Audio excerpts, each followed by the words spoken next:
large car in the Australian market.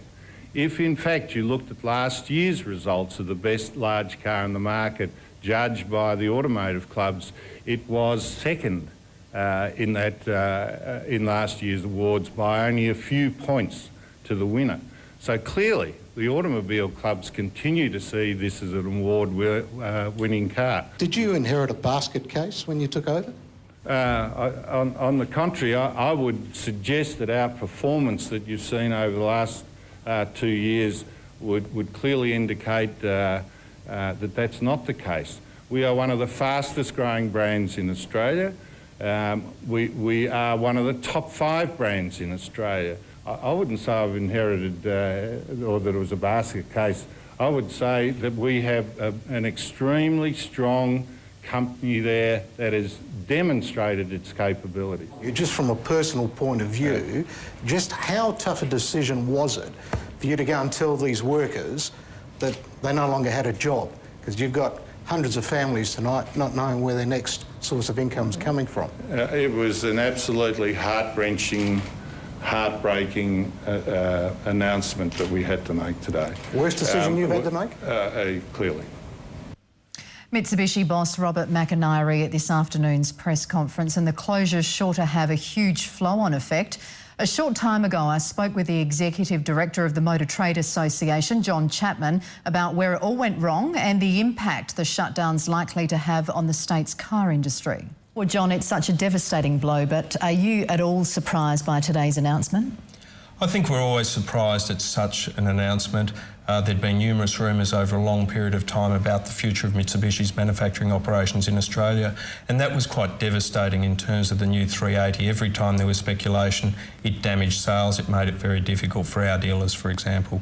So much of the blame, are we pointing to the 380? Was it such a bad car? The 380 is a great car. It's a great Australian car, and we've been down to the factory ourselves, we've talked to the workers, and they were passionate about the product they made. So it's equally devastating for us to see a passionate group of workers basically lose their livelihoods. Well, is the company itself to blame? Should have they perhaps taken a different direction and modified the 380 to suit the market? I think we can all be masters of hindsight, and we all would have done things differently at various stages in our life.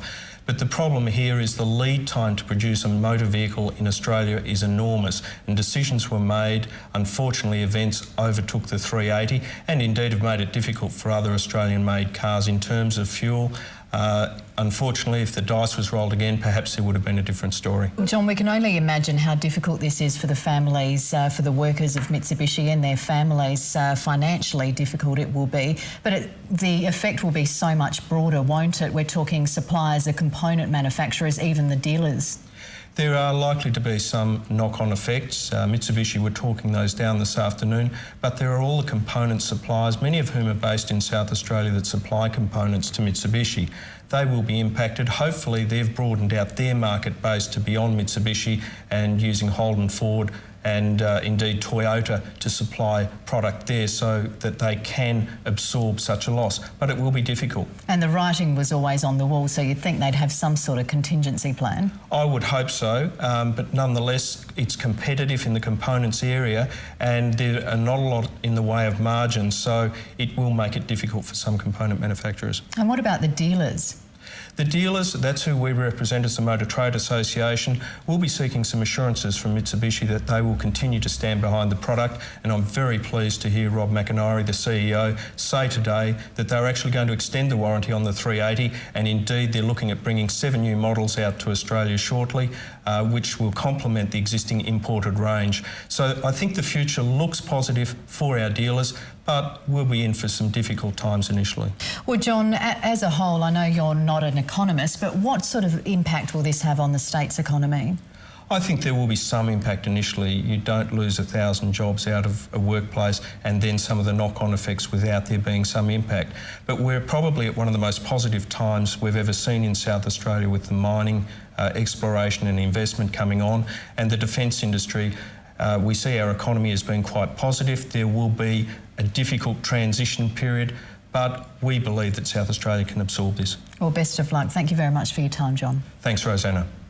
And in another blow, of course, interest rates have gone up again, and for hundreds of families